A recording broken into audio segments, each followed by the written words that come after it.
When you're staring at a screen for 8, 10, even 12 hours a day, the chair you sit in becomes more than a piece of furniture. It's a silent partner in every deadline, every study session, every marathon gaming night. I get that hesitation. Spend a few $100s and hope it actually eases the backache you've been living with, instead of just adding another excuse to avoid work.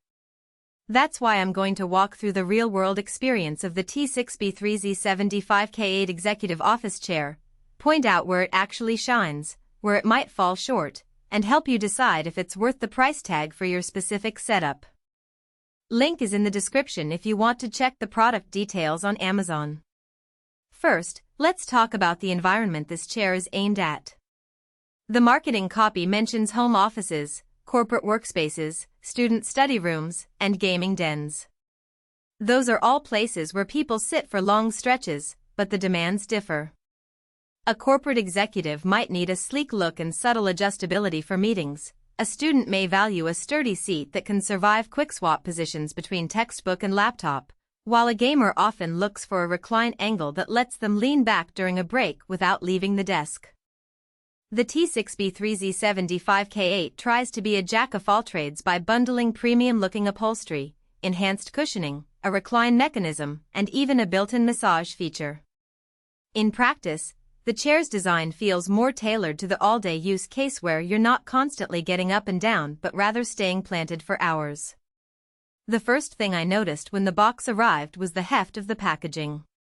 The chair isn't a lightweight plastic assembly. The base and frame feel solid, which aligns with the premium material claim. After a quick 15-minute setup, mostly tightening a few bolts and plugging in the small massage controller, the chair is ready to roll. The assembly isn't overly complicated, but it does assume you have a screwdriver handy and a bit of patience. If you're looking for a chair that clicks together in 5 minutes, this might feel like a minor inconvenience. Now, onto the actual sitting experience. The seat cushion is noticeably thicker than the thin foam you find on budget office chairs. It's layered with a denser foam core topped by a softer foam overlay. In my daily work, that translates to a soft but supportive feel. The initial pressure is relieved quickly, and after an hour the cushion doesn't start to feel sunken. The backrest follows the same philosophy, and the ergonomic contour does a decent job of supporting the lumbar region without a separate lumbar pad. For anyone who's tried a chair that feels like a hard slab, this is a welcome change. The recline mechanism is another focal point. You can lock the chair in an upright position for focused typing, or you can slide the lever to tilt back up to about 130 degrees. The transition is smooth, and there's a tension knob that lets you set how easily the chair leans. I found the mid-range setting to be the sweet spot. When I'm coding, the chair stays upright, but when I need to read a document or take a brief break, I can lean back without feeling like I'm about to tip over. This flexibility is useful for both the office worker who wants a more traditional posture and the gamer who might want to kick back during loading screens. The massage feature is perhaps the most distinctive selling point. It's a low-profile motor built into the lumbar area, activated by a small handheld controller.